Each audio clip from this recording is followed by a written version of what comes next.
మహారాజ్ పుస్తకం అడిగాడు. ఇలా ఇలా ఇవ్వు చూస్తాను అన్నాడు అంబేద్కర్. దాన్ని తన చేతిలో తీసుకున్నాడు. ఎక్కడో మధ్యలో చదవసాగాడు. అతని అదృష్టం అయినప్పుడు చదివి విషయం అతనికి పూర్తిగా సరిపోయింది. అతని మనసు మార్చింది. చెబుతాను అక్కల్కోట్ మహారాజ్ అక్కల్కోట్లో ఉన్నాడు. అతని భక్తుడు దుర్భ కష్టాలు జీవిస్తున్నాడు. చివరికి తన జీవితాన్ని చాలించుదామని అనుకున్నాడు. రాత్రివేళ ఎవరూ లేని సమయంలో అతను బావి వద్దకు వెళ్ళాడు. అందరూ దుఃఖిస్తారు. వెంటనే మహారాజు అక్కడికి వచ్చారు. అతను స్వయంగా పైకి తీశాడు. ప్రారబ్ధరీత్యా అనుభవించవలసిన కష్టాలను మనం అనుభవించక తప్పదు. ఈ పూర్వకర్మలను పూర్తిగా అనుభవిస్తే తప్ప అవి నశించవు. రోగము, కష్టము, కుష్ఠబాధలు అనేక రూపాల్లో నీ కర్మలు అనుభవించక తప్పదు. ఆత్మహత్య చేసుకుంటే ఏం ప్రయోజనం?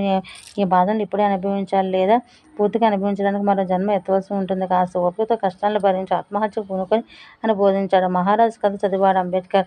తన కథ పూర్తిగా సరిపోయింది. అతను సిగ్గు కృంగిపోయాడు. అనుభవించవలసిన తప్పదు, భరించాలనుకున్నాడు.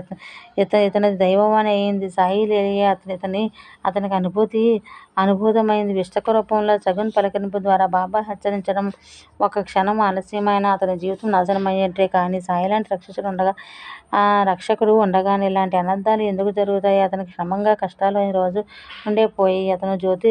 అతను జ్యోతిష్య కష్టపడి నేర్చుకున్నాడు. జ్యోతిష్యంలోనే మంచి పట్టు లభించింది. అతనికి పాత రోజులే పేదతనము మటుమాయమైపోయింది. గృహస్థ జీవితం ఇప్పుడు అతను సుఖ సౌకర్యం నిలయమైంది. ఇప్పుడు అతను అన్ని విధాలుగా చాలా ఆనందంగా ఉన్నాడు. హేమండ్ వినయ విధేయతంతో సాయి చరణాలకు సన్నాగతం అవుతున్నాడు.